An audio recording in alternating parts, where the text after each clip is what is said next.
Assalamualaikum warahmatullahi wabarakatuh. Selamat siang pemirsa, Anda kembali menyaksikan Apa Kabar Indonesia Siang bersama Ana dan Vena. Hari ini di cuaca yang cerah tapi tetap ada polutan ya kayaknya ya. Kualitas udara yang memburuk. Nah tadi saya mau revisi ya, tadi salah sebut memburuk pemirsa yang nanti akan menjadi dialog ataupun topik utama pembahasan kita di Apa Kabar Indonesia Siang. Tapi sebelumnya kita hadirkan informasi lainnya, Ana. Ada informasi apa?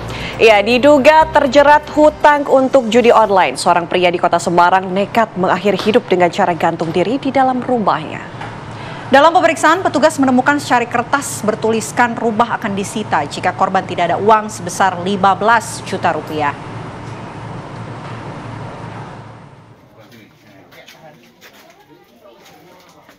Warga Kelurahan Tanjung Mas, Kecamatan Semarang Utara, Kota Semarang, Jawa Tengah digemparkan dengan ditemukannya seorang pria berusia 32 tahun yang meninggal dunia dalam posisi menggantung di dalam rumahnya. Korban pertama kali ditemukan oleh istrinya usai mendapatkan pesan WA dari suaminya sebelum mengakhiri hidupnya. Kapolsek Semarang Utara, Kompol Supriyanto mengatakan, dari hasil pemeriksaan diduga korban nekat mengakhiri hidupnya lantaran terjerat hutang. Namun demikian, polisi belum dapat menyimpulkan bahwa hutang korban untuk judi online. Selain itu, dari keterangan istri, diketahui korban kerap begadang dan bermain ponsel di rumah. Bahkan korban juga diketahui telah 2 kali mencoba mengakhiri hidup namun gagal setelah kepergok istrinya. Info dari istri, karena mungkin terlilit utang dan juga mungkin karena pinjaman online ataupun hal yang lain. Dan apakah emang korban itu suka main judi online? Kalau untuk masalah itu, info dari istri setiap malam memang sering main HP. Dan mungkin didapati juga info dari istri seperti itu. Dan dari kita juga nanti akan mendalami hal tersebut. Usai dilakukan pemeriksaan, jenazah korban langsung dibawa ke rumah duka untuk dimakamkan. Hingga saat ini, pihak kepolisian masih melakukan pendalaman terkait kasus bunuh diri tersebut. Dari Semarang, Jawa Tengah, Didet Kordias, TV One mengabarkan.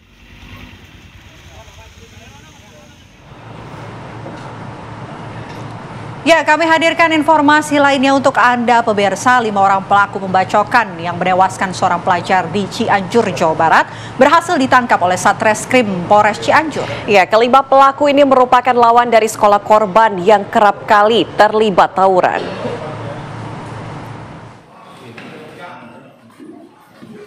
Inilah 2 dari 5 pelaku yang ditangkap Satreskrim Polres Cianjur, Jawa Barat. Kedua pelaku ini merupakan alumni dari salah satu SMK yang kerap kali terlibat tawuran dengan sekolah korban. Sedangkan 3 pelaku lainnya masih berstatus pelajar. Para pelaku ditangkap di rumahnya di wilayah Cianjur, Jawa Barat.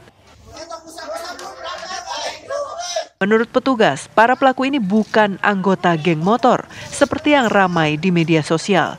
Saat kejadian, para pelaku mendatangi korban untuk menerima tantangan berduel 1 lawan 1 yang ditulis korban di media sosial. Dengan mengendarai sepeda motor, pelaku membawa senjata tajam. Saat tiba di tempat korban, di Kampung Buni Kasih, Desa Mekarwangi, Kecamatan Warung Kondang, pelaku yang berjumlah 12 orang langsung menganiaya korban dengan senjata tajam hingga tewas di lokasi kejadian. Ini diawali dengan janjian antar kedua pihak melalui Facebook. Janjian atau apa istilahnya di Sunda itu, ya, saling menantang melalui Facebook untuk ketemuan. Dari tangan pelaku, polisi mengamankan sepeda motor, baju korban, dan senjata tajam. Polisi juga masih memburu 7 pelaku lainnya yang kini berstatus DPO. Atas perbuatannya, para pelaku terancam Undang-Undang Perlindungan Anak dan pasal penganiayaan serta pengeroyokan dengan ancaman 15 tahun penjara. Dari Cianjur, Jawa Barat, Hairon Syah, TV One mengabarkan.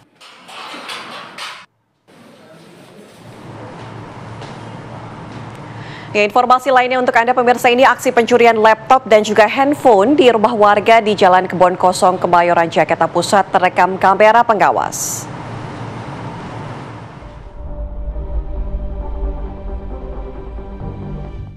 Dalam rekaman kamera pengawas atau CCTV ini, terlihat tersangka dengan tenang dan leluasa melakukan pencurian 2 buah laptop dan 1 buah handphone di salah satu rumah warga saat pemilik rumah sedang terlelap tidur. Pelaku nampak 2 kali masuk rumah korban setelah barang yang dicuri diberikan kepada kawannya yang berjaga di luar rumah korban. Setelah situasi aman, kedua pelaku langsung kabur membawa hasil curiannya.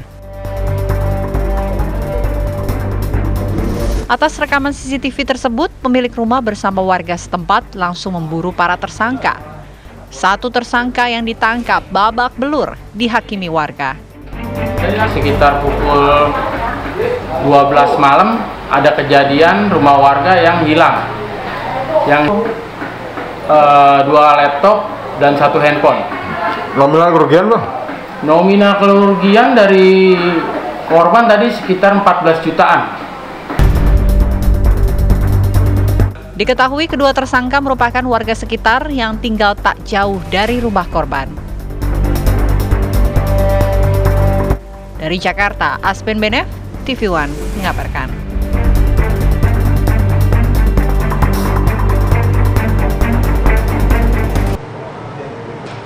Dalam keadaan mengantuk, supir mobil di Kota Palembang hantam toko empempe. Dari kejadian ini beruntung tidak ada korban jiwa, namun seisi toko hancur lebur. Ngantuk nah, lumburnya mau hancur.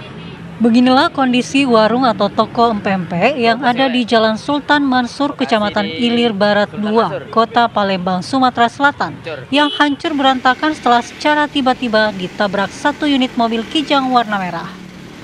Menurut saksi mata, mobil datang dari arah Simpang Lebak Keraji dan langsung menabrak toko empempe yang sedang ditunggui oleh sang pemilik toko bersama anaknya. Menurut saksi, kejadian ini terjadi akibat sang supir mengantuk. Awalnya tuh mobilnya tuh tadi ngurus dari situ. Nah, tiba-tiba dia tuh belok langsung ngompor ini. Katanya uangnya tuh ngantuk. Tuh. Cuman dari uangnya lah ada itikat baik ya? Iya, itu telah disuruhnya apa tuh catat apanya ininya untuk benar-benarannya. Beruntung dalam peristiwa ini tidak ada korban jiwa. Perihal kerusakan toko empempe, pihak pengendara mobil bersedia mengganti kerugian pemilik toko empempe tersebut. Dari Palembang, Sumatera Selatan, Samsul Rijal, TV One mengabarkan.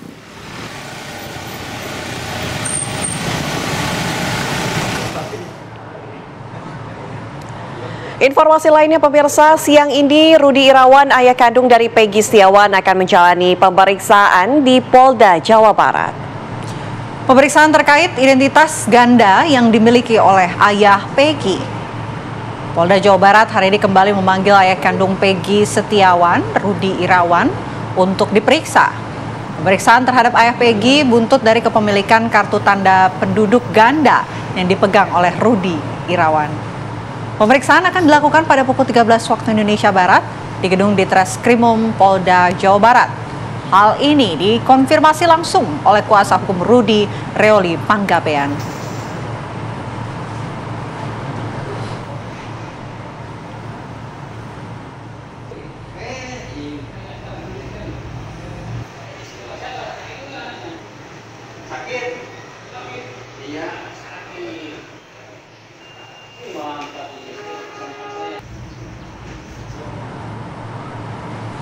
Pemirsa, penyidik Polda Jawa Barat menjadwalkan pemeriksaan terhadap Rudi Irawan, ayah dari Peggy Setiawan, tersangka kasus pembunuhan Vina dan Eki. Lalu bagaimana perkembangan terkini? Kita bergabung bersama dengan rekan kami, Felicia Amelinda, langsung dari Polda Jawa Barat. Felicia, apakah ayah dari Peggy ini sudah tiba di Polda Jawa Barat?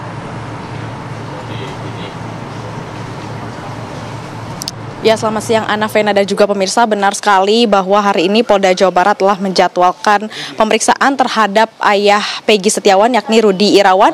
Dan tadi baru saja sekitar 5 menit yang lalu pukul 13.09 waktu Indonesia Barat, ini ayah dari Peggy Setiawan, Rudi Irawan, telah datang ke gedung Ditreskrimum Polda Jawa Barat dengan didampingi oleh kuasa hukumnya, yakni Ruli Panggabean dan juga tim kuasa hukum yang lainnya. Saat ini untuk ayah dari dari Peggy Setiawan beserta dengan tim kuasa hukumnya sudah masuk ke gedung di Treskrimum Polda Jawa Barat untuk melakukan pemeriksaan terkait dengan adanya kepemilikan identitas atau KTP ganda, yang mana ini memang sudah dikonfirmasi sebelumnya oleh kuasa hukum dari ayah Peggy Setiawan lainnya, yakni Polmer Sirait, yang mengatakan bahwa untuk KTP atau identitas ganda ini memang tidak disengaja, karena memang ini awalnya dari desa dibuatkan surat pengantar untuk membuat KTP, lalu tertulislah nama A.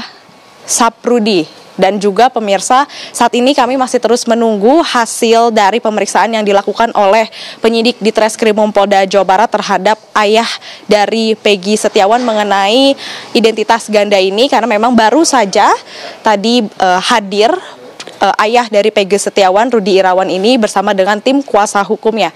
Demikian Ana, Vena, dan juga pemirsa, saya kembalikan lagi kepada Anda di studio. Baik, terima kasih laporan langsung Felicia Melinda dari Polda Jawa Barat. Selamat bertugas kembali. Ya, dan kita akan hadirkan informasi selanjutnya untuk Anda. Pemirsa, ini datang dari Sukolilo, di mana ada kasus penggelapan mobil rental yang masih marak terjadi di sejumlah daerah. Tim Buser Rencar Nasional BRN Jawa Timur menemukan mobil sewaan milik pengusaha rental di Jakarta yang berada jauh di pelosok pegunungan di wilayah Jember, Jawa Timur.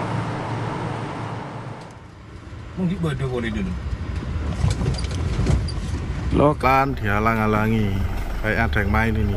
Inilah detik-detik saat komunitas pengusaha rental Indonesia melalui tim Buser Rencar Nasional BRN Jatim melakukan pengejaran dan pencarian sebuah mobil rental milik pengusaha rental di Jakarta yang dilarikan penyewa ke daerah pegunungan di wilayah Jember, Jawa Timur. 30 anggota tim Buser dikerahkan untuk mencari dan menggerebek lokasi penggelapan mobil rental.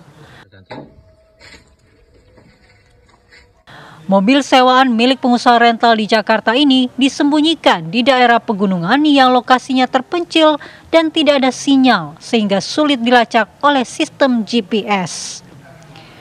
Tim Buser sempat mendapat perlawanan dari oknum yang mengaku sebagai pemilik mobil. Namun akhirnya mobil bisa direbut oleh petugas. Meski dalam kondisi rusak dan nomor polisi yang sudah dipalsukan.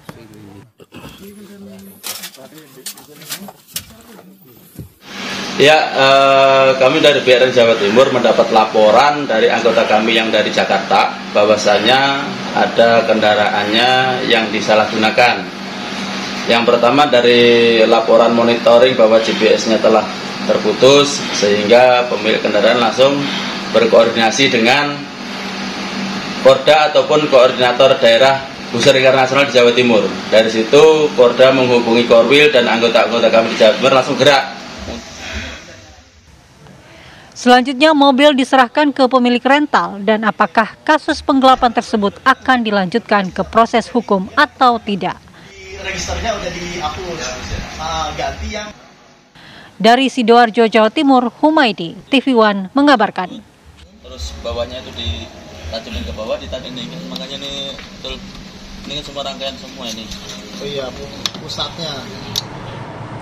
Ya, pemirsa, warga di Bangkalan, Madura menemukan potongan tubuh manusia orang tak dikenal atau OTK yang sudah hangus terbakar di lahan kosong.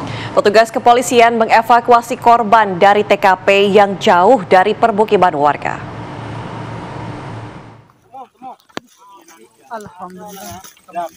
Warga Desa Sanggra Agung, Kecamatan Socah, Kabupaten Bangkalan, Madura, dihebohkan dengan penemuan sesosok potongan tubuh manusia dengan kondisi hangus terbakar di lahan kosong yang dipenuhi rumput ilalang. Korban yang hanya tinggal tulang belulang dengan warna sudah menghitam, pertama kali ditemukan warga saat hendak mencari rumput dan burung liar.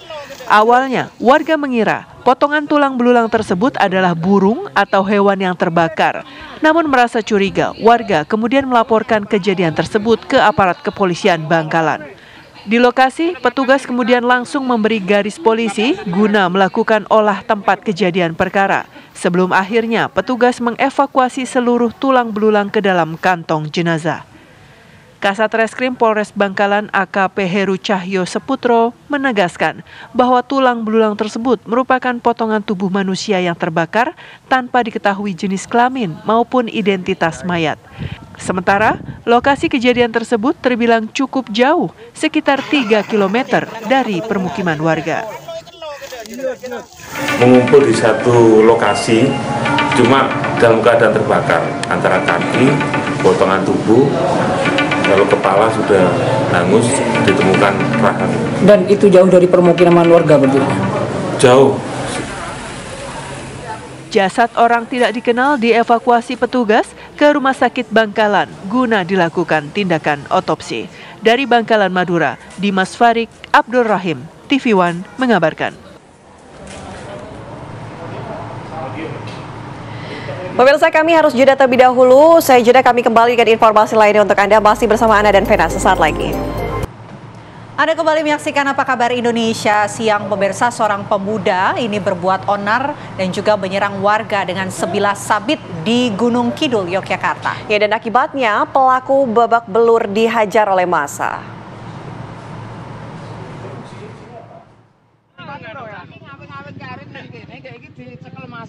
Beginilah kondisi LP yang ditangkap warga setelah berbuat onar dan menyerang warga di Kelurahan Sawahan, Gunung Kidul. Pelaku dalam kondisi terikat tangan dan kakinya agar tidak kabur. Warga yang terlanjur emosi menghajar pelaku. Kejadian bermula saat pelaku bertemu petani dan meminta paksa sabit yang dibawanya. Tak lama berselang, pelaku menghentikan pengendara motor dan meminta bonceng. Pengendara motor yang takut kemudian berhenti dan meminta tolong kepada warga yang ada di dekat mereka.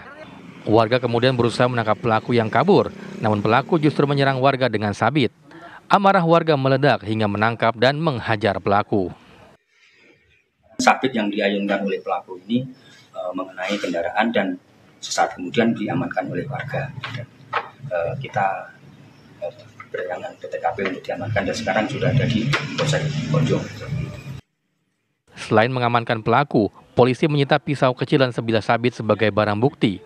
Dari pemeriksaan awal, polisi belum mendapatkan keterangan dari pelaku terkait motif berbuat onar. Dari Gunung Kidul, Yogyakarta, Lukas Didit, TV One mengabarkan. Pemirsa, sebuah minibus berisi satu keluarga mengalami kecelakaan tunggal di Jalan Tol Ruas Solonggawi, Jawa Timur. Akibatnya, pemirsa, satu orang penumpang tewas di lokasi kejadian. Hampir seluruh bagian minibus ringsek karena terguling di badan jalan tol sebelum akhirnya masuk ke parit. Kecelakaan tunggal ini terjadi di Jalan Tol Ruas Solonggawi, tepatnya di kilometer 550A. Akibat dari kecelakaan tunggal itu, seorang penumpang atas nama Tri Wulandari tewas di lokasi kejadian. Sementara, dua orang penumpang lainnya, yaitu Mega Fatmawati dan Sidik, serta pengemudi bersama Nur Hadianto mengalami luka cukup parah. Dari hasil olah TKP, kecelakaan minibus diduga karena mengalami pecah ban depan kiri sehingga hilang kendali dan terguling di jalan tol. Dari Ngawi berobat ke Solo, kontrol, baru itu langsung pulang ke Ngawi lagi. Begitu, ya. Belum sampai rumah, tapi kecelakaan. Di tol Mantingan Ngawi dapat laka. Berarti isinya di dalam mobil itu 4 orang ya? 4 orang semua. Ketiga korban luka dibawa ke Rumah Sakit Widodo Ngawi untuk mendapatkan perawatan intensif. Sementara korban tewas dibawa ke kamar jenazah RSUD Dr. Suroto Ngawi. Dari Ngawi, Jawa Timur, Mikhfatul Ervan, TV One mengabarkan.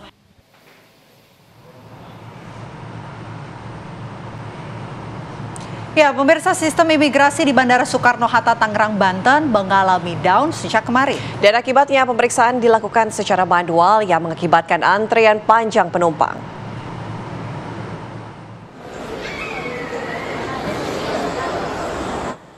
Inilah video rekaman dan foto suasana antrian penumpang baik yang datang maupun yang akan pergi di area pintu internasional Bandara Soekarno-Hatta, Tangerang, Banten. Antrean penumpang yang mengular diakibatkan adanya gangguan sistem pusat data nasional sehingga berdampak pada layanan pemeriksaan imigrasi. Banyak penumpang yang mengeluh akibat gangguan ini. Pasalnya mereka terpaksa mengantri lebih dari 1 jam. Pesawat saya sampai di Jakarta itu sekitar jam 5:30. Tapi karena ada masalah sistem untuk scan paspor ya, jadinya nunggunya lama banget. Terus untuk turis juga mereka pada komplain, ini kenapa sih lama banget kok di Indonesia seperti ini ya? Senada dengan Gina, Naswir juga sempat tertahan 1,5 jam. Pintu otomatis gate-nya itu yang sekian banyak itu nggak berfungsi. Tidak berfungsi. Makanya orang semua ke manual. Harapan Bapak? Ya, agar tidak terulang lagi, Pak. Harapan saya itu untuk ya diperbaiki, lebih bagus, jangan sampai seperti ini. Hingga kini pihak imigrasi masih terus mengupayakan pelayanan sistem imigrasi beroperasi secara normal. Dari Tangerang, Banten, Rusdi Muslim, TV One mengabarkan.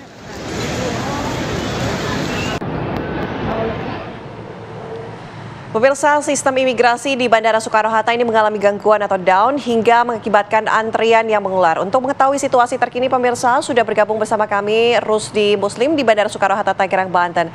Selamat siang, Rusdi. Apakah sistem di Bandara Soekarno-Hatta ini masih down atau sudah berjalan dengan lancar saat ini?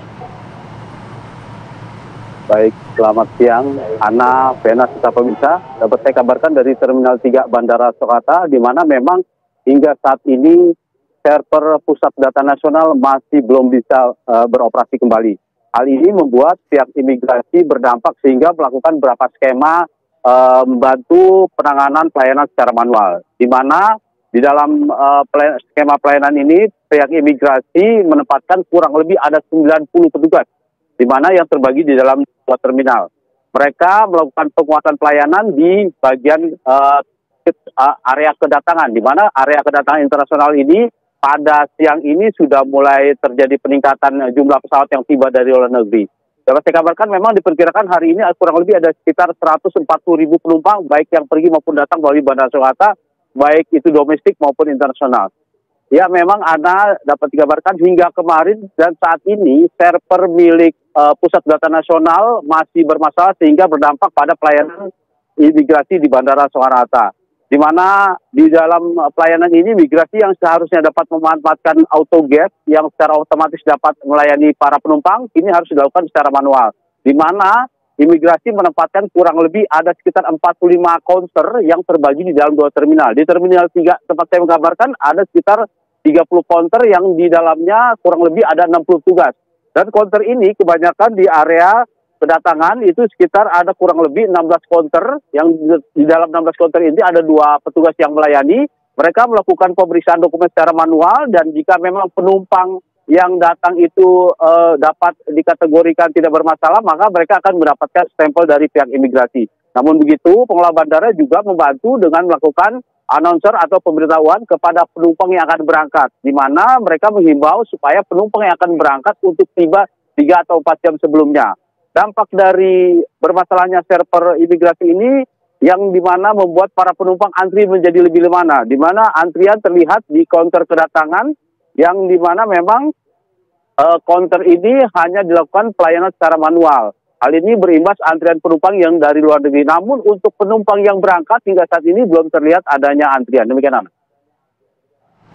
Baik, kita berharap mengenai sistem down imigrasi di Bandara Soekarno-Hatta bisa segera pulih ya. Terima kasih banyak Rusdi Muslim melaporkan langsung dari Bandara Soekarno-Hatta. Ya, pemirsa, kualitas udara Jakarta dalam beberapa hari terakhir ini kembali memburuk. Kami akan bahas untuk Anda sesaat lagi di Apa Kabar Indonesia Siang.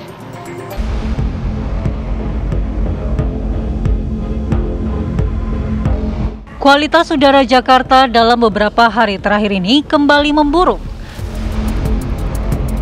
Setelah pada Kamis 20 Juni 2024 kemarin, kualitas udara Jakarta menurut situs pemantau kualitas udara IQR menempati posisi kedua sebagai kota dengan kualitas udara terburuk di dunia. Hari ini, kualitas udara Jakarta berada di posisi keempat terburuk di dunia. Masih menurut situs IQR, pada update data sampai pukul 10 pagi 21 Juni 2024, Indeks kualitas udara IQI di kota Jakarta tercatat dengan angka 158 atau masuk kategori tidak sehat dengan tingkat polutan PM 2.5 65 mikrogram per meter kubik. Konsentrasi polutan di Jakarta saat ini 13 kali nilai panduan kualitas udara tahunan WHO. Terkait itu, PJ Gubernur Jakarta Heru Budi Hartono menyebut kebanyakan negara di dunia sedang mengalami masalah yang sama. Persoalan polusi udara ini tak hanya dialami Jakarta saja. Polusi udara Pak di Jakarta kan kemarin tertinggi Pak di dunia ini Pak. Itu antisipasinya gimana Pak? Ya pertama memang dunia begitu ya. Semua polusi, tetapi DKI kan ada water mist, nanti ada pembatasan kendaraan, uji emisi, itu cukup ya. Oke, cukup, terima kasih. Atas kondisi ini, masyarakat dianjurkan untuk mengenakan masker, menyalakan penyaring udara, menutup jendela, dan menghindari aktivitas di luar ruangan. Tim TV One mengabarkan.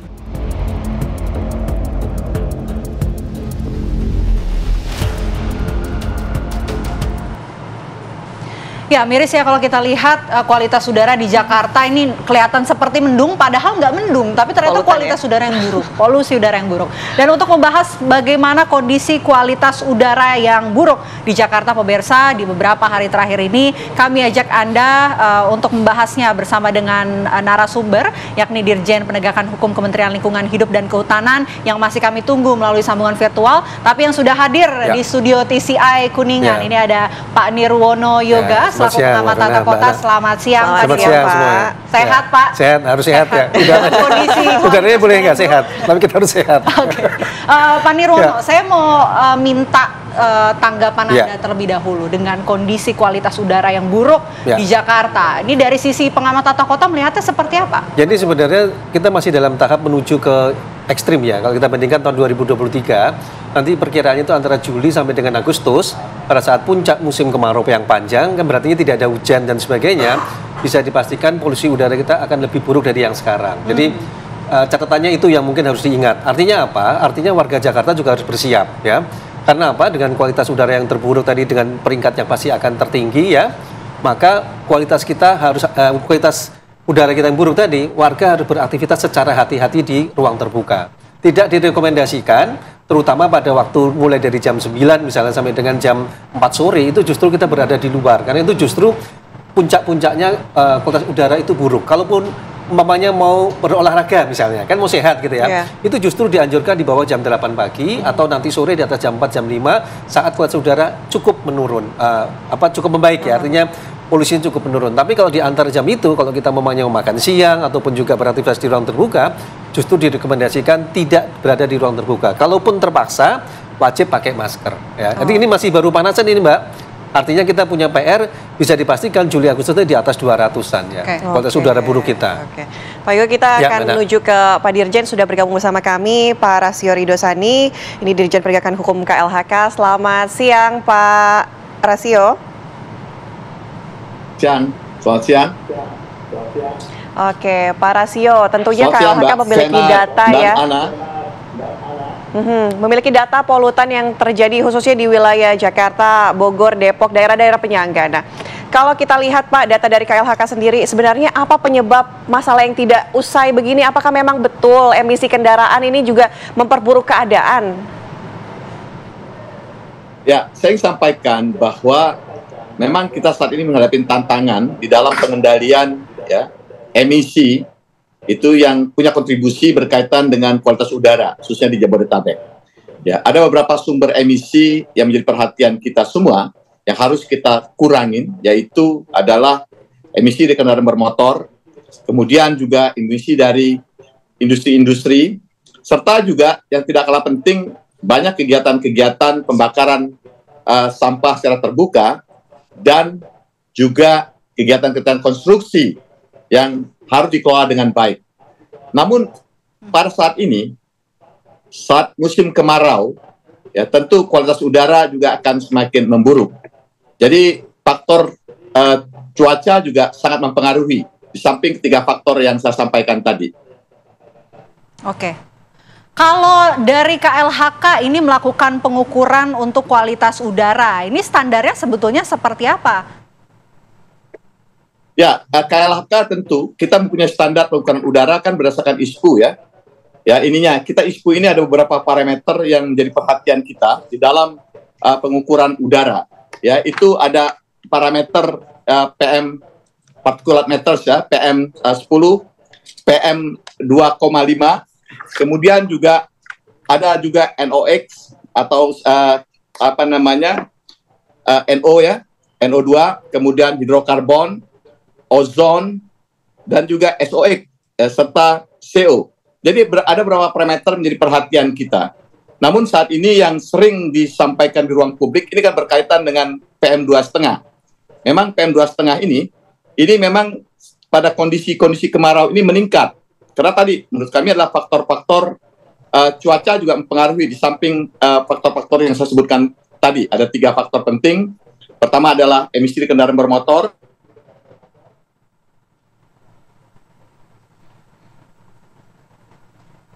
Oke. Tampaknya ada gangguan komunikasi Pak Nirwono. Kalau kita lihat tadi sudah ada jawaban sedikit dari Pak Rasio begitu. Ada beberapa faktor yang mengatakan hal tersebut ya. Kalau misalnya kita lihat untuk faktor dari emisi kendaraan tadi juga dari PLTU sempat disebutkan betul ya. Nah, tata kota selama ini sejauh ini apakah memang tidak bisa lagi memungkiri bahwa itulah yang menjadi penyebab utama sehingga harus dipindahkan? Ya, sebenarnya dalam konteks tata kota kita kan tahu ada 3 penyebab utama yang perlu diatur ya. Yang pertama tadi PLTU ya. PLTU ini kan masih mengandalkan batu bara. Artinya kalau memang pemerintah serius untuk mengganti batu bara, perlu ada keberanian untuk menggantikan energi baru terbarukan. Nah, dalam konteks ini berapa tahun? 1 tahun, 5 tahun itu kan pilihan ya.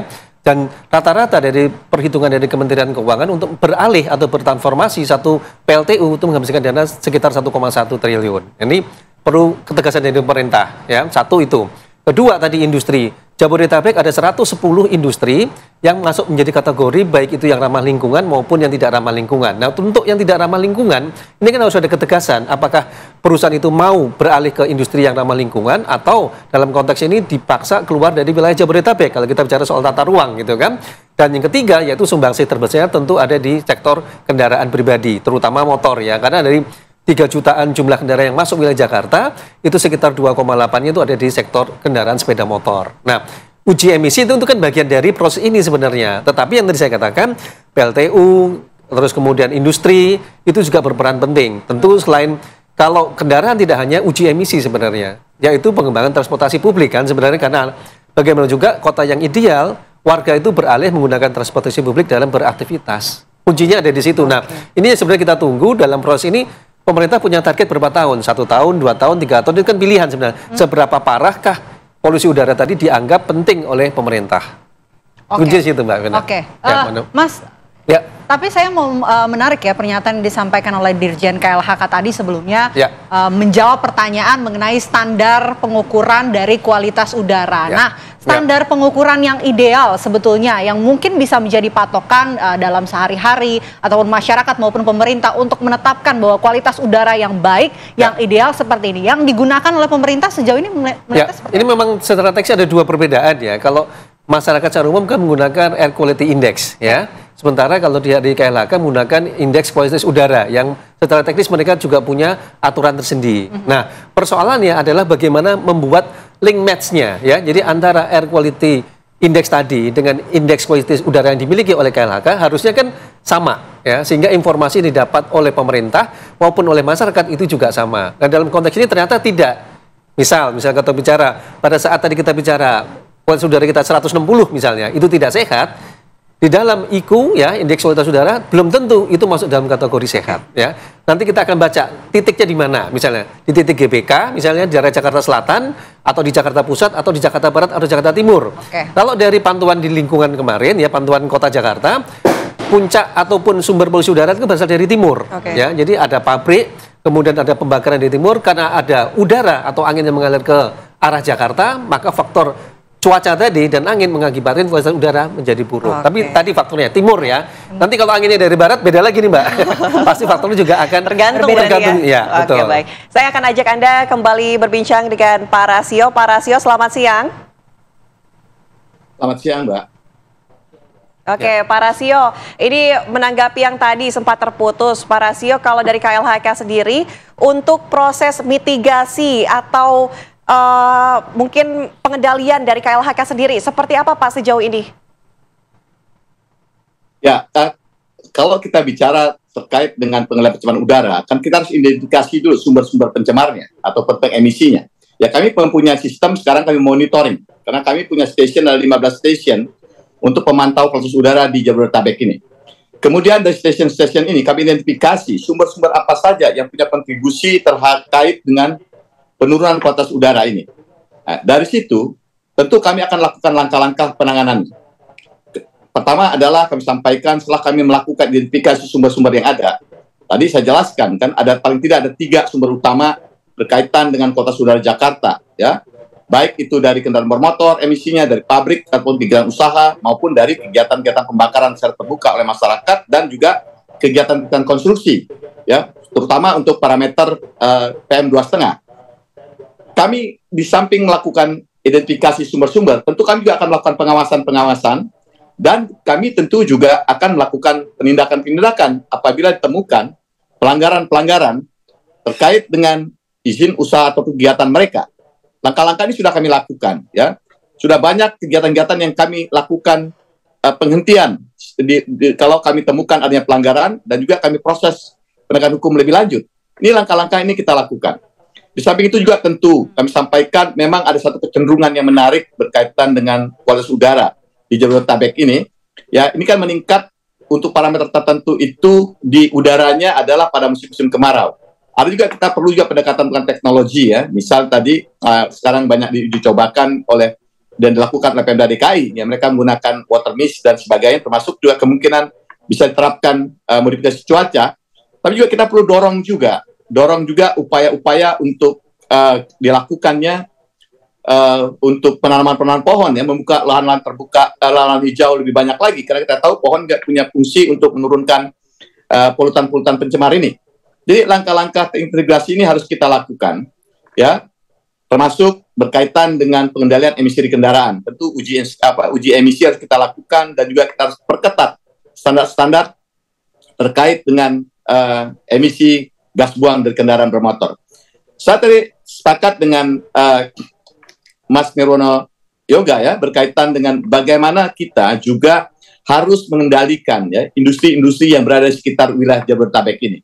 Ya, karena kita harus bisa pastikan bahwa industri-industri yang memang benar-benar industri bersih, ya, yang berkaitan dengan pencemaran udara ini berada di lokasi-lokasi sekitar Jabodetabek ini. Itu Mbak Ana maupun Mbak Pena. Ya. Baik, Pak Rasio, kita sudah tangkap poinnya, upaya penegakan hukum, terus upaya lahan hijau juga akan dilakukan. Tapi mungkin kita akan bicara lebih lanjut, ya, mengenai langkah apa yang kemudian bisa dibenahi. Apakah nanti bisa beralih menggunakan transportasi umum, ataukah ada transportasi ramah lingkungan yang mungkin bisa menjadi solusi? Nanti kita akan bahas lengkapnya usai jeda, pemirsa. Apa kabar Indonesia Siang akan kembali saat lagi untuk Anda.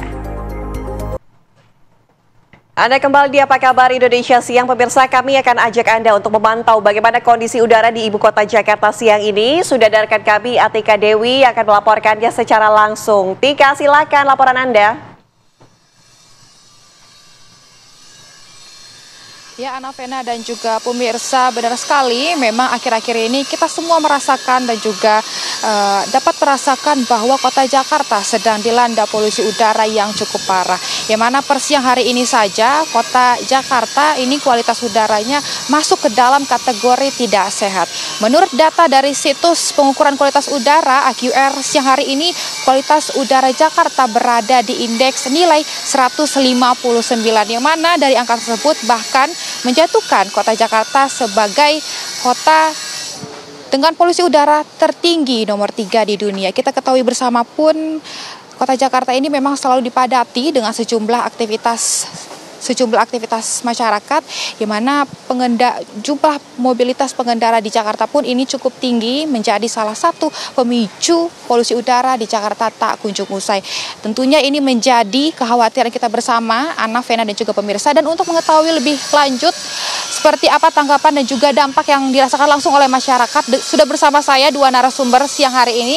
Halo Mas, boleh kita berbincang sedikit dengan pemirsa TV One. Mas, dengan Mas siapa? Nama saya Ibnu Adam. Nama saya Rizky Ramadhani. Oke, Mas Ibnu dan Mas Rizky, boleh kan akhir-akhir ini polusi udara di Jakarta sedang tinggi. Bahkan kota Jakarta ini menjadi kota nomor 3 tertinggi dengan polusi udaranya gitu. Seperti apa sih tanggapan dan dampak yang dirasakan oleh Mas Ibnu dan Mas Rizky pribadi rasakan? Oke, kalau dari saya pribadi sih Mbak, karena kebetulan juga saya ini tinggal di Cibinong dan PP Cibinong Jakarta cukup merasakan sekali ya gimana dampaknya. Kalau saya naik motor tuh emang polusinya tuh cukup terasa sekali dan kadang tuh kalau lagi jalan sampai nyesek-nyesek juga karena polusi udaranya tuh udah menurut saya lumayan kurang baik sih. Kalau dengan Mas Rizky sendiri gimana? Baik, menurut saya sebagai masyarakat Jakarta bisa dilihat sekarang bahwa cuaca tuh kayak panas banget. Itu bisa diakibatkan dari polusi udara yang semakin tinggi dan menipisnya jarak pandang kita untuk melihat dari kejauhan itu diakibatkan oleh polusi udara yang semakin meningkat di Jakarta. Mungkin itu sih. Berarti kalau dari Mas Ibnu karena emang perlu jarak yang jauh ya untuk sampai ke kampus, dan kalau Mas Rizky juga jarak pandangnya. Oke, Mas Ibnu dan Mas Rizky, terima kasih atas tanggapan dan juga dampak yang dirasakan langsung oleh kalian mengenai polusi udara Jakarta yang cukup tinggi. Yaitu pemirsa, tanggapan dari masyarakat mengenai polusi udara dan bahkan Jakarta ini menjadi kota tertinggi nomor 3 dengan polusi udaranya. Demikian, kembali ke studio Ana Vena. Baik, terima kasih Atika Harahap atas laporan Anda langsung dari Jakarta. Ya, saya akan kembali melanjutkan dialog kita bersama dengan narasumber, tapi izin Pak, saya mau kembali ke Pak Rasio terlebih dahulu. Pak Rasio, berbicara dengan apa yang sudah dikatakan oleh pihak pemerintah, ini diantaranya mendorong upaya lahan hijau begitu. Apa yang kemudian paling direkomendasikan dan akan dilakukan oleh KLHK ataupun pemerintah untuk mengatasi masalah kualitas udara? Apakah penggunaan transportasi umum atau mungkin sangat disarankan atau didorong penggunaan kendaraan-kendaraan listrik di masyarakat sekitar Jakarta? Pak Rasio. Ya, tentu dalam menyelesaikan persoalan ini kan tadi saya jelaskan, kita harus pahami dulu apa sumber-sumber pencemar penyebab penurunan kualitas udara Jakarta ini. Ya, pertama adalah berkaitan dengan emisi di kendaraan bermotor. Ada beberapa langkah harus kita lakukan. Pertama, kita harus pastikan juga bahwa kendaraan-kendaraan bermotor kita ini yang masuk ke Indonesia ataupun diproduksi di Indonesia ini benar-benar kendaraan bermotor yang beremisi rendah. Itu baik yang akan kita dorong berkaitan dengan penggunaan bahan-bahan bakar yang ramah lingkungan maupun juga sumber kendaraan listrik. Ini harus kita dorong lakukan itu. Ya, di samping itu juga tentu juga kita harus lakukan upaya-upaya pengawasan untuk memastikan bahwa kendaraan-kendaraan yang ada di jalan-jalan yang sekitar kita ini benar-benar kendaraan yang memenuhi ya emisi ataupun aturan emisi berkaitan dengan kendaraan tersebut. Di samping itu juga tentu pengaturan transportasi juga sangat penting. Kita harus bisa memastikan bahwa pengaturan transportasi juga sangat penting berkaitan dengan traffic managementnya, sehingga kita bisa melihat tidak terjadi kemacetan dan sebagainya. Kalau kemacetan berarti emisi juga sangat tinggi. Di samping itu juga tentu juga kita harus dorong upaya-upaya ya untuk penguatan berkaitan dengan sumber-sumber yang dapat menyerap emisi tersebut. Khususnya saya sampaikan tadi adalah pembukaan lahan-lahan terbuka hijau, ya karena kita tahu kawasan terbuka hijau juga mampu untuk menyerapkan emisi. Ini kalau dari kendaraan bermotor, ya saya ulas sampaikan kembali bahwa kita gunakan teknologi kendaraan bermotor yang ramah lingkungan, ya itu juga baik teknologi beremisi rendah, termasuk juga penggunaan kendaraan-kendaraan elektrik. Kemudian kita pastikan juga kendaraan-kendaraan tersebut ya saat berada di jalan raya bisa memenuhi standar-standar baku mutu emisinya. Dan yang tidak kalah penting juga kita siapkan juga ya sumber-sumber ataupun alat-alat untuk mengurangi emisi mereka. Tadi saya sampaikan lahan terbuka hijau, termasuk juga kita dorong untuk penggunaan publik transportasi. Ini langkah-langkah yang dilakukan berkaitan dengan emisi kendaraan bermotor. Sama juga hampir sama berkaitan dengan industri-industri, karena kita tahu industri juga merupakan sumber pencemar. Maka kita dorong juga teknologi ramah lingkungan dalam industri-industri kita. Kita lakukan juga upaya-upaya pengawasan untuk kepatuhan, sehingga mereka bisa benar-benar memastikan emisi dikeluarkan dari sumber industri tersebut dapat memenuhi pengendalian emisi yang kita butuhkan. Oke, baik. Pak Nirwono, kalau menanggapi tadi Pak Rasio kan tentu sudah ada, artinya mitigasi sudah disiapkan oleh pihak pemerintah. Nah, tadi Anda juga katakan bahwa harus ada persiapan jangka pendek dan juga jangka panjang begitu ya. Nah, untuk secara realistis saja begitu. Kalau jangka pendek dan juga jangka panjang yang paling mungkin untuk diterapkan terlebih dahulu seperti apa? Ya, kalau saya sih berpikirnya kita bagi 3 ya, jangka pendek, jangka menengah, jangka panjang. Kalau jangka pendek yang saat ini harus segera diambil dalam waktu 1-2 minggu ke depan ini, yang pertama kebijakan yang paling mudah yaitu kebijakan work from home ya. Terutama bagi anak-anak sekolah ya, karena yang paling berbahaya udara itu kan sebenarnya buat anak-anak sekolah ya. Ditambah juga dengan ASN misalnya dibagi 50% misalnya. Tujuannya lebih kepada melindungi dulu semua warga Jakarta. Kan itu dulu tujuan yang utama. Baru kemudian kebijakan lanjutannya, misal perluasan kebijakan ganjil genap ya. Terus kemudian kebijakan operasional tadi, emisi ya. Uji emisi ini berani nggak dalam waktu 1 bulan seluruh kendaraan di Jakarta sudah melalui tes emisi. Ya, karena dalam perkembangannya itu baru sekitar 10%, Mbak. Jadi kalau kita bicara 3 juta itu baru berapa nih? 10% itu cuma sekitar berapa? 30 ribuan ya. Jadi PR kita masih banyak sekali kendaraan yang perlu menguji uji emisi. Ini ternyata mudah diucapkan, tapi dalam pelaksanaan di lapangan ada kesulitan, baik dari Dinas Lingkungan Hidup terutama dari pihak kepolisian. Karena apa? Bagi kendaraan yang seharusnya tidak lolos uji emisi, itu dikenakan sanksi. Ya, ada sanksinya sebenarnya, tetapi dalam pelaksanaannya belum berhasil, sehingga baru 10%. Ada 90% kendaraan yang belum lolos uji emisi. Ini kan perlu percepatan, 1 bulan, 2 bulan, karena operasional juga harus dilakukan. Nah, ini jangka pendek yang paling dekat ya. Tapi yang tadi dikatakan Pak Rasio sudah benar, tapi ini kita bicara jangka menengah, jangka panjang tadi, seperti penertiban pabrik, terus kemudian perubahan dari PLTU ke energi baru terbarukan, sampai dengan tadi umpamanya tindakan tegas kepada pabrik atau kegiatan masyarakat yang membakar sampah terbuka misalnya. Ada tindakan-tindakan seperti itu juga ya, harus paralel. Baik. Betul, terima kasih Pak Nirwana sudah bergabung bersama kami. Sebelum juga ada Pak Rasio ya. Terima kasih banyak waktunya di Apa Kabar Indonesia Siang. Tentu ini juga mungkin bisa jadi perhatian kita semua ya, untuk sama-sama menjaga lingkungan ataupun kualitas udara di tempat kita tinggal. Terima kasih Bapak-bapak atas waktunya. Selamat siang. Ya pemirsa, kami harus jeda terlebih dahulu. Saya jeda, kami kembali dengan informasi lain untuk Anda sesaat lagi. Anda kembali di Apa Kabar Indonesia Siang. Pemirsa, kami hadirkan informasi lain untuk Anda. Ini adalah satu dari sejumlah rumah susun sederhana sewa di Marunda. Kondisinya sangat memprihatinkan. Ya, selain ditinggalkan penghuni, hampir seluruh bahan material dijarah.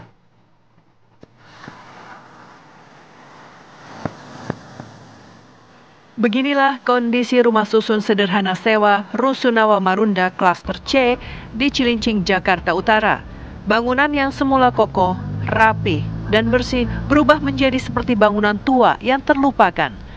Sejak September 2023, rusun sederhana sewa yang terdiri dari 500 pintu ini ditinggalkan penghuninya, lantaran dinilai tidak layak huni oleh Badan Riset dan Inovasi Nasional. Bangunan milik Pemprov Jakarta ini nyaris tak lagi terurus, bahkan sejumlah aset dan barang-barang di bangunan ini habis dijarah.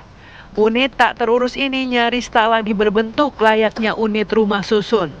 Tak ada lagi kusen pintu, jendela, kaca, hingga saklar listrik dan pipa saluran air. Beberapa tembok unit rusun bahkan roboh karena ulah para penjara. Tidak hanya itu, barang-barang di kamar mandi pun tak luput dari penjarahan. Penjarahan sudah terjadi sejak Desember 2023 lalu. Beberapa aksi penjarahan berhasil digagalkan, namun banyaknya oknum yang menjarah menyulitkan penindakan. Dari Jakarta, Nadila Saleh, Muhammad Irfan, TV One mengabarkan.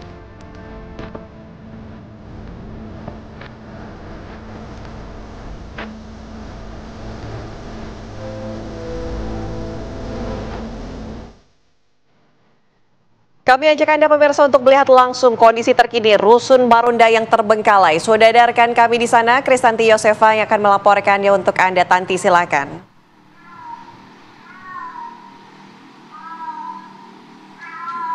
Baik, Vena, Ana, dan juga pemirsa, saat ini saya sudah berada di Blok C1 Rusunawa Marunda yang terletak di Cilincing, Jakarta Utara. Sebelumnya pemirsa, di Rusunawa Marunda ini, tepatnya di Blok C1 hingga C5, ini terdapat sekitar 500 unit yang berpenghuni. Akan tetapi sejak medio September 2023, ini sudah tidak ada lagi penghuni yang menempati Rusunawa Marunda di Blok C1 hingga C5, mengingat menyusul rekomendasi dari BRIN yang mengatakan bahwa Rusunawa ini sudah tidak layak huni, sehingga para penghuninya kemudian direlokasi menuju ke tempat lain. Akan tetapi pemirsa, sejak saat itu terjadi penjarahan yang dilakukan oleh sejumlah oknum-oknum yang tidak bertanggung jawab, yang mana melakukan penjarahan terhadap aset-aset bernilai jual, mulai dari kabel, pipa, dan lain sebagainya. Anda dapat melihat pemirsa di layar kaca Anda, salah satunya adalah di tempat yang saya tunjukkan. Ini merupakan salah satu tempat yang mana pipanya ini terdapat goresan gergaji. Kemungkinan besar ini para pelaku mencoba untuk mengambil pipa ini, akan tetapi tidak berhasil.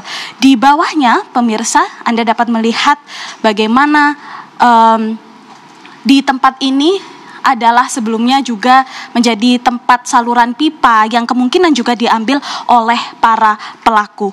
Dan di bawah juga pemirsa, Anda dapat melihat banyak sekali bekas-bekas bungkus kabel yang kemungkinan juga diambil oleh para pelaku ini, mengingat kabel-kabel yang ada ini memiliki nilai jual pemirsa karena berisikan tembaga seperti itu. Tidak hanya itu saja pemirsa, kalau kita memasuki unit kamar di sini juga ada banyak sekali barang-barang bernilai jual, material-material atau aset-aset yang terbuat dari besi, kemudian seperti juga wastafel maupun kloset yang sudah tampak raib pemirsa diambil oleh para pelaku. Kalau kita melihat pemirsa berdasarkan pantauan yang kami lakukan di Rusunawa Marunda ini pemirsa, memang tampaknya para pelaku ini dapat dengan bebas keluar masuk area Rusunawa, mengingat penjagaan yang tidak terlalu ketat. Berdasarkan informasi yang kami dapatkan dari petugas keamanan, ini pengawasan yang dilakukan oleh para petugas keamanan ini memang tidak terlalu ketat. Mereka memiliki keterbatasan dalam melakukan pengawasan, mengingat jumlah atau personil keamanan yang tidak terlalu banyak, dan juga area Rusunawa Marunda ini yang cukup luas seperti itu. Bahkan pernah juga salah satunya ini pihak dari petugas keamanan ini mendapati atau menangkap tangan salah satu petugas kebersihan dan juga petugas keamanan yang sempat juga melakukan penjarahan. Pada saat itu di sekitar akhir 2023 ini mereka mendapati terdapat sejumlah petugas yang juga tertangkap basah ini mengambil barang-barang yang terletak di Rusunawa Marunda ini. Akan tetapi pemirsa, sanksi yang mereka dapatkan ini mereka kemudian hanya dipecat saja, akan tetapi tidak mendapatkan sanksi lain berupa dilaporkan ke polisi mungkin dan lain sebagainya. Selain itu juga pemirsa, kalau Anda lihat ini di sekitar saya, di unit yang sudah tidak berpenghuni ini pemirsa, memang tampak kusen-kusen pintu juga dicopot oleh para pelaku, raib dan tidak berbekas seperti itu. Terali besi dan juga jendela-jendela yang tampak sebelumnya ini memang bekas dari jendela dan juga balkon yang memiliki terali, tapi sudah tidak tampak lagi tersisa bekas-bekas dari jendela maupun pintu yang sebelumnya ada di sini. Sementara demikian, Vena dan Ana, kondisi di Rusunawa Marunda. Kembali dengan Anda di studio. Ya, baik Kristanti Yosefa, terima kasih sudah menelusuri kondisi dari Rusunawa di Marunda, Jakarta Utara. Ya, dan pemirsa, kami harus jeda terlebih dahulu. Saya jeda, kami kembali dengan informasi lainnya untuk Anda sesaat lagi. Ya, pemirsa, seorang wanita terjepit di sela-sela batu grip Pantai Padang, Sumatera Barat. Evakuasi wanita tersebut berjalan dramatis hingga dapat diselamatkan oleh damkar, TNI Polri, dan juga masyarakat. Beginilah evakuasi seorang wanita warga Berok Nipa, Kecamatan Padang Barat, Kota Padang, yang terjepit di sela batu grip Pantai Padang, kawasan Masjid Al-Hakim. Tampak tim gabungan dari Damkar Kota Padang, TNI Polri, dan masyarakat sekitar berhati-hati untuk menyelamatkan wanita tersebut yang posisi kepalanya sudah masuk ke dalam sela batu grip dan badannya terjepit batu. Evakuasi wanita tersebut berjalan dramatis dengan menggunakan alat seadanya. Setelah 2 jam berjibaku, tim gabungan berhasil mengeluarkan wanita tersebut dari celah batu. Korban kemudian dilarikan ke rumah sakit terdekat lantaran kondisinya lemas. Wanita tersebut terjepit karena berusaha mengambil telepon selulernya yang jatuh ke sela-sela batu. Namun naas, korban itu malah terjepit. Teman korban yang mengetahui kejadian tersebut langsung menghubungi pihak Damkar Kota Padang. Dan kebetulan yang terjepit itu mengambil HP, berupaya mengambil HP. Berarti HP-nya jatuh itu Pak Kapten? Ya, HP-nya jatuh ke dalam, dicoba mengambilnya. Ini wisatawan atau warga di sini Pak Kapten? Kebetulan warga di sini. Warga di sini Pak. Warga Berok. Itu tadi kondisinya bagaimana Pak? Kondisi masih dalam keadaan sadar. Kita berusaha untuk bawa ke rumah sakit untuk pengecekan lebih lanjut.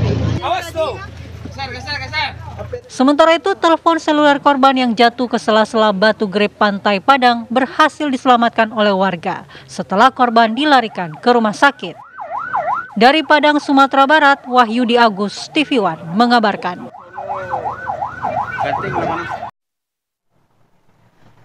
Informasi lainnya, pemirsa, Polres Metro Jakarta Barat menangkap penyanyi Virgon terkait dengan kasus penyalahgunaan narkoba. Penyanyi terkenal Virgon dikabarkan telah ditangkap oleh jajaran narkoba Polres Metro Jakarta Barat. Hal itu dibenarkan oleh Kapolres Metro Jakarta Barat, Kombes Pol M. Syahdudi, terkait penangkapan Virgon. Polres Metro Jakarta Barat belum membeberkan secara rinci mengenai penangkapan Virgon ini. Polisi masih melakukan pendalaman terkait jaringan narkoba yang melibatkan Virgon.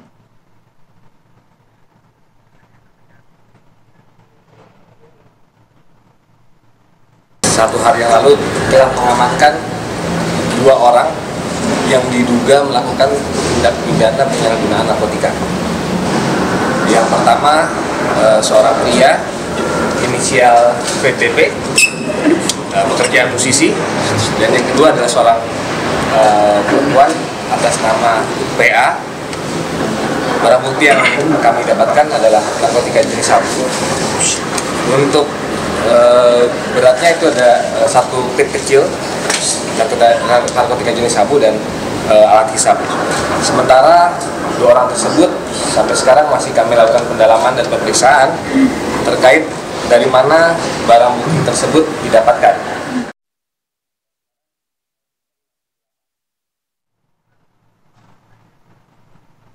Ya pemirsa, informasi berikutnya akan kami hadirkan untuk Anda ini berkaitan dengan judi online yang bukan hanya memerangkap orang dewasa saja dan juga pemirsa, tapi juga ternyata anak-anak. Betul, 80.000 anak di bawah 10 tahun terdeteksi aktif bermain judi online. Ini sangat membahayakan ya. Kita hadirkan informasinya untuk Anda pemirsa.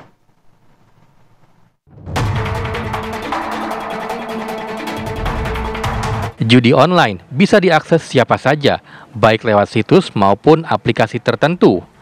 Hal ini membuat anak-anak jadi tergiur membukanya karena penasaran. Menko Polhukam sekaligus Ketua Satgas Judi Online Hadi Cahyanto mengungkap, 2% atau sekitar 80.000 pemain judi online adalah anak-anak yang berusia di bawah 10 tahun. Berdasar data demografi yang dirilis, juga ada 440.000 anak berusia antara 10 hingga 20 tahun yang terdeteksi bermain judi online. Korban yang ada di masyarakat, sesuai data demografi, pemain judi online, usia di bawah 10 tahun itu ada 2% dari pemain. Totalnya 80.000 yang terdetek. Satgas Judi Online sendiri akan melakukan operasi hukum. Salah satunya penindakan transaksi game online melalui top up di minimarket untuk membatasi pelaku judi online dari kalangan anak-anak. Tim TV One mengabarkan.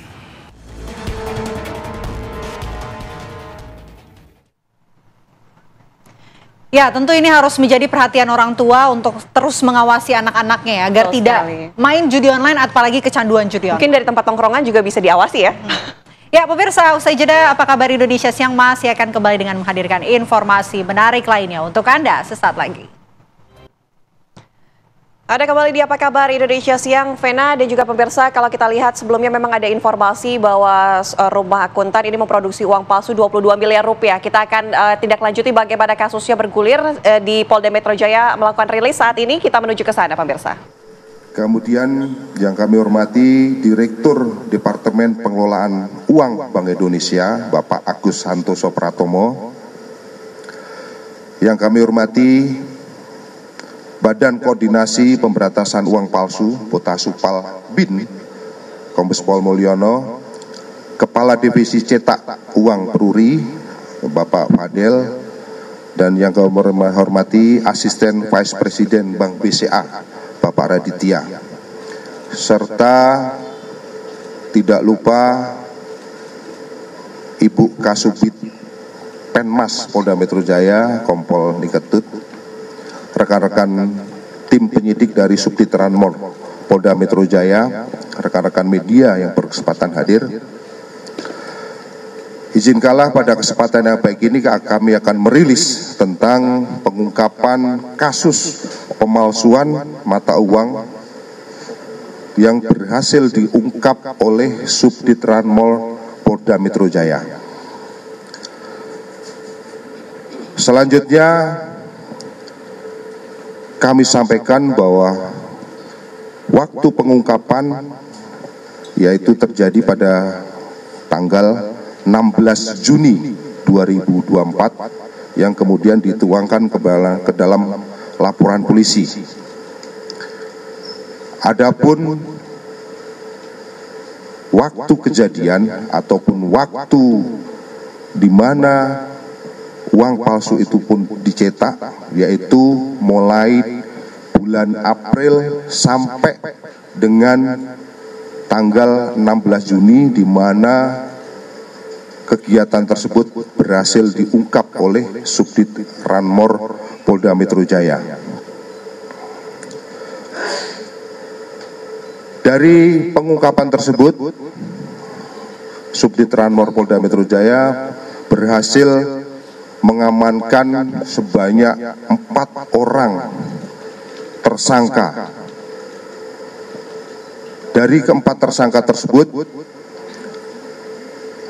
tersangka yang pertama dengan inisial M alias Mul ini berperan sebagai koordinator untuk memproduksi uang palsu, mulai dari mencari operator, mencari pekerja,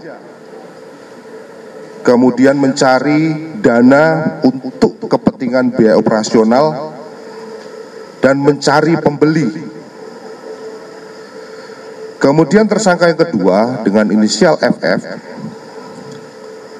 berperan sebagai orang yang membantu memindahkan mesin cetak GTO dari Gudang Gunung Putri ke Villa Raja Sukabumi, dan berperan juga untuk menyusun uang palsu tersebut dan memasang ikatan uang serta melakukan packing dengan mengemas dengan plastik. Kemudian tersangka yang ketiga adalah YS, yang mana berperan untuk mencari villa di Sukaraja serta ikut membantu menghitung uang dan menyusun uang tersebut serta melakukan packing terhadap uang. Tersangka yang keempat adalah inisial MDCF, berperan untuk mencari tempat yang sebelumnya atau lokasi di mana uang tersebut diproduksi, yang sebelumnya di wilayah Gunung Putri, kemudian pindah ke lokasi yang lain, terutama di TKP di Srengseng. Selanjutnya tersangka juga dijanjikan uang sebesar 500 juta jika mencari tempat yang baru, yaitu di daerah Srengseng. Dari pelaksanaan pengungkapan yang dilakukan oleh Subdit Ranmor Polda Metro Jaya, berhasil mengamankan barang bukti yang mungkin rekan-rekan bisa melihat. Yang pertama adalah uang palsu sebanyak 225.000 saya ulangi lagi, 220.000 lembar pecahan 100.000 rupiah. Jadi kalau dikonversi kepada uang rupiah yang sebenarnya diperkirakan total mencapai angka 22 miliar rupiah. Kemudian uang palsu sebanyak 100 lembar rupiah, kertas plano yang belum dipotong. Jadi ada lembaran yang masih utuh, yang sudah dicetak namun belum dipotong sebanyak 180 lembar. Kemudian mesin pemotong uang. Berikutnya adalah alat print mesin cetak merek GTO. Berikutnya adalah plat warna pencetak sesuai dengan gambar. Ini dicetak di mesin CTV. Kertas plano ukuran A3, alat ultraviolet, dan mesin penghitung uang. Perlu kami sampaikan bahwa modus operandi para pelaku melakukan kejahatan yaitu diawali pada bulan April 2024. Saudara tersangka M membeli mesin peralatan untuk memproduksi uang palsu yang selanjutnya disimpan di sebuah gudang di daerah Gunung Putri. Selanjutnya, saudara M mendapat pesanan dari orang Jakarta yang berinisial P, bahwa orang yang berinisial P ini masih statusnya dalam pengejaran untuk uang palsu yang diproduksi oleh para tersangka nantinya akan dibayarkan dengan sistem 1:4 dengan uang asli. Artinya apabila 4 uang palsu ini akan ditukar dengan 1 lembar uang asli, yang mana uang palsu yang diproduksi oleh para tersangka nantinya akan dijadikan bahan untuk menukar, ya, bahan untuk menukar uang yang akan didisposal oleh Bank Indonesia. Artinya bahwa uang palsu ini nantinya akan dijadikan alat untuk menukar terhadap uang asli yang akan didisposal oleh Bank Indonesia. Selanjutnya, saudara tersangka M mencari operator dan pada bulan Mei 2024 bertemu dengan saudara I untuk melakukan produksi terhadap uang palsu tersebut. Selanjutnya, sewa gudang di daerah Gunung Putri habis, maka para pelaku pindah ke daerah Villa Sukaraja Sukabumi, yang mana dalam perpindahan ini para pelaku dibantu oleh saudara YS dan saudara FF untuk melanjutkan produksi uang palsu sampai dengan pesanan yang diminta oleh saudara P yang statusnya masih DPO, dengan total yang sudah diproduksi ataupun yang sudah dipesan adalah 22 miliar rupiah. Setelah produksi mencapai 100%, selanjutnya akan dibawa ke Jakarta, tepatnya di TKP, di mana tempat kita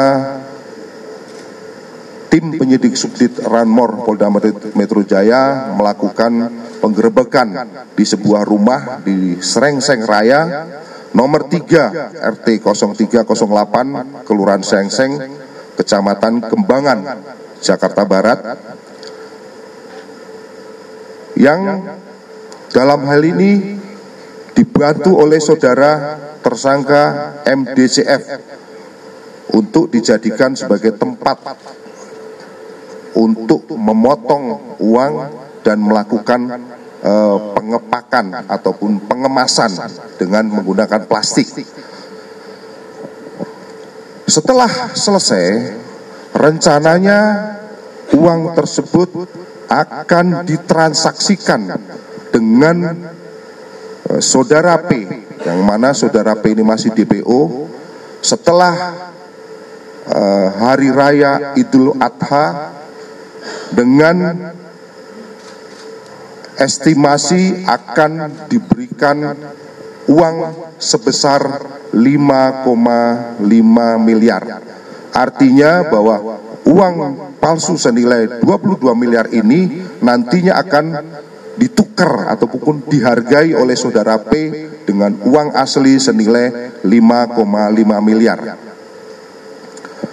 Rekan-rekan sekalian, adapun kronologis daripada pengungkapan ini, para tersangka memproduksi pecahan uang 100.000 sebanyak 220.000 lembar atau apabila dikonversi itu senilai 22 miliar karena mendapatkan pesanan dari orang Jakarta yang bernama saudara P yang dijanjikan akan ditukar 1 dibanding 4. Dan setelah selesai lebaran, maka akan dibayarkan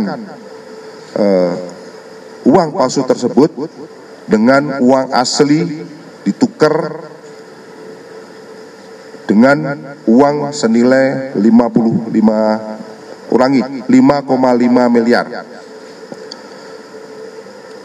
Pada awal April, saudara M bersama dengan teman-temannya membeli mesin peralatan produksi mencetak uang dengan biaya modal kurang lebih 300 juta, yang mana peralatan tersebut digunakan untuk memproduksi uang palsu di daerah Gunung Putri. Selanjutnya, produksi dilakukan oleh saudara M, baru selesai 50%, sewa gudang di daerah Gunung Putri habis, maka para tersangka pindah ke Villa Raja Sukaraja, Sukabumi, yang mana dalam memperoleh lokasi villa tersebut dibantu oleh saudara YS maupun saudara FF untuk dijadikan lokasi melanjutkan produksi uang palsu tersebut sampai dengan 100%. Mengingat pembeli uang tersebut berada di wilayah Jakarta, maka tersangka M mencari tempat di daerah Srengseng Sawah nomor 3 RT 108 Kelurahan Srengseng, Kecamatan Kembangan, Jakarta Barat, dan di lokasi tersebut dibantu oleh saudara MDCF yang disewakan sebagai kantor akuntan publik. Artinya bahwa lokasi ataupun TKP di mana uang terakhir dilakukan penindakan, selain digunakan untuk memproduksi uang palsu, kantor tersebut juga dijadikan sebagai kantor akuntan publik. Nantinya akan kita dalami apakah ini hanya sekedar untuk mengelabui atau memang betul-betul disewakan kepada akuntan publik. Selanjutnya uang tersebut dibawa ke villa. Sesampai di Jakarta dilakukan pengepakan, yang mana setelah selesai pengepakan direncanakan setelah Hari Raya Idul Adha pada hari Rabu tanggal 19 Juni 2024, informasinya saudara P yang saat ini masih DPO menunggu buka bank, menunggu buka bank yang selanjutnya akan dibayarkan. Artinya bahwa saudara P inilah yang melakukan pemesanan terhadap uang tersebut. Setelah Lebaran, pada saat jam kantor di mana bank sudah mulai buka, saudara P ini akan mengambil uang sebesar 5,5 miliar yang nantinya akan dijadikan bahan untuk bertukar dengan uang palsu senilai 22 miliar. Adapun kronologis pengungkapan perlu kami sampaikan pada rekan-rekan sekalian bahwa berawal dari adanya informasi dari masyarakat dan berdasarkan keterangan daripada saksi-saksi, ada seseorang yang diinformasikan melakukan pembuatan uang palsu dengan pecahan 100.000 rupiah yang direncanakan akan diedarkan di wilayah. Ya, itu dia tadi pemirsa pernyataan yang disampaikan oleh pihak Dirkrimum Polda Metro Jaya yang menyatakan bahwa kronologis kejadian ini rencananya uang palsu tersebut akan ditukar dengan uang asli senilai 5,5 miliar rupiah di Bank Indonesia. Dan kami harus jeda terlebih dahulu pemirsa, kami akan kembali saat lagi untuk Anda. Anda kembali di Apa Kabar Indonesia Siang, pemirsa dan juga Vena, ini yang menjadi sorotan dan juga menarik dibahas karena ternyata stigma negatif kampung penadah sejumlah desa di Pati, Jawa Tengah ini terdengar hingga ke luar negeri. Ya, ratusan kendaraan bodong alias tanpa surat asal Pati ini pun menjadi incaran dari para pembeli.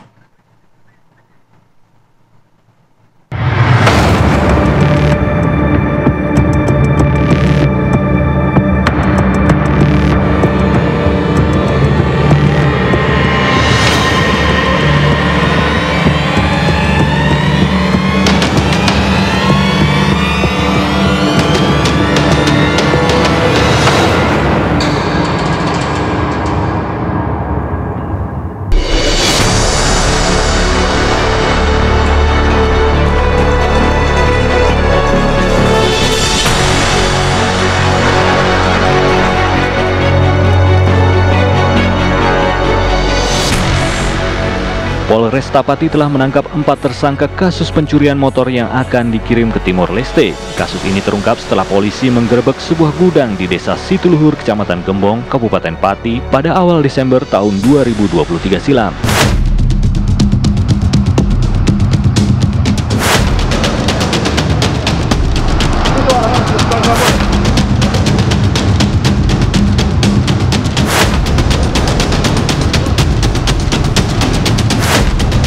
Dalam gudang tersebut terdapat belasan motor curian yang rencananya akan dikirim ke Timor Leste.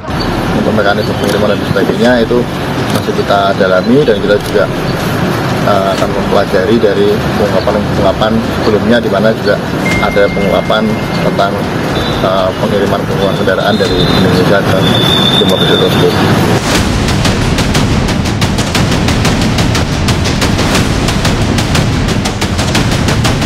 Kasus ini terungkap setelah polisi menangkap 2 tersangka dari daerah Gembong, Kabupaten Pati. Dari hasil pengembangan penyelidikan, terungkap ada jaringan tersangka di Boyolali. 2 tersangka dari Pati itu berperan membeli motor baru tanpa surat sah. Uang pembelian motor beserta komisinya didapat langsung dari seorang pelaku asal Timor Leste. Kemudian motor curian dikirim ke tersangka yang ada di Boyolali menggunakan truk. Motor ini adalah motor-motor kesehatan yang akan dikirimkan kepada pihak yang membeli dengan harga murah. Tentunya hal ini dilakukan oleh suatu jaringan dan kita melakukan pengembangan dari orang yang menguasai truk ini ya, inisial I dan J. Kemudian kita melakukan pengembangan di Boyolali. Di Boyolali sana kita juga menemukan lagi pelaku ya, inisial S dan B ya, dimana alurnya adalah dari kelompok yang pertama kita tangkap ini kendaraan dikirimkan kepada DHB yang di Boyolali. Di sana pun kita juga menemukan beberapa kendaraan bermotor, baik mobil maupun roda 2, ya. Kemudian kita amankan dan melakukan pemeriksaan. Pak Sutri dari Boyolali itu berperan menerima kiriman motor hasil curian dari tersangka asal Pati. Motor-motor curian itu akan diselundupkan ke Timor Leste tanpa dilengkapi identitas lewat jalur pelabuhan Surabaya. Jajaran Satreskrim Polres Pati awalnya mengamankan satu truk yang sudah kita lakukan penyelidikan dan pendalaman, ternyata truk itu mengangkut 8 unit motor. Motor tersebut adalah motor hasil kejahatan. Kabarnya ada mobil juga, ya itu pickup 4 sama pickup 2 sama APV ya. APV. Ini yang dijual khusus motor atau ada mobil? Nggak ada mobilnya. Satu kontainer itu muat untuk satu pickup dan 16 motor. Kalau motor semua berarti 32 motor.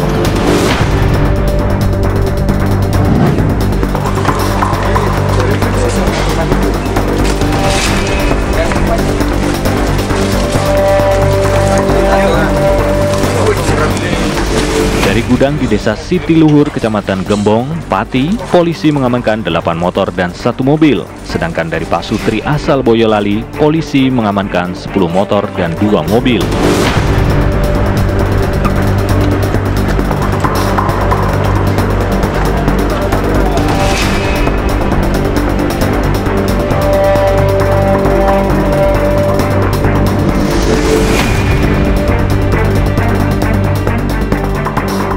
Para tersangka mendapatkan komisi yang bervariasi. Tersangka dari Pati mendapatkan komisi Rp1 juta sampai Rp2 juta per 1 motor. Adapun tersangka Pak Sutri asal Boyolali mendapatkan komisi Rp200.000 hingga Rp5 juta. Namun, kasus ini belum terungkap sepenuhnya karena otak penadah yang berada di daerah Surabaya belum terbongkar.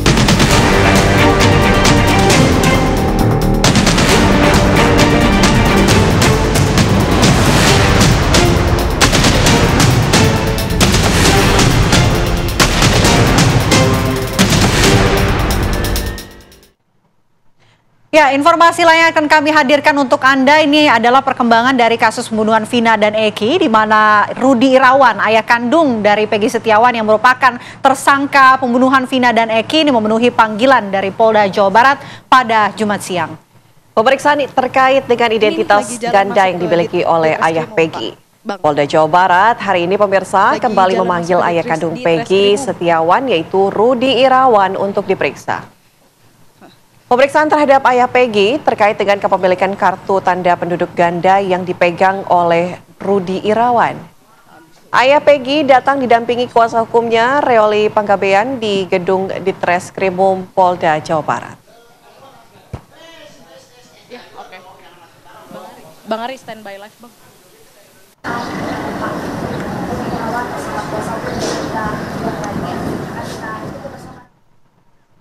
Pemirsa, informasi tadi juga sekaligus menjadi penutup jumpa kita di Apa Kabar Indonesia Siang. Saya Natelita. Dan saya Vena Kintan mewakili kru yang bertugas pamit undur diri. Terima kasih pemirsa.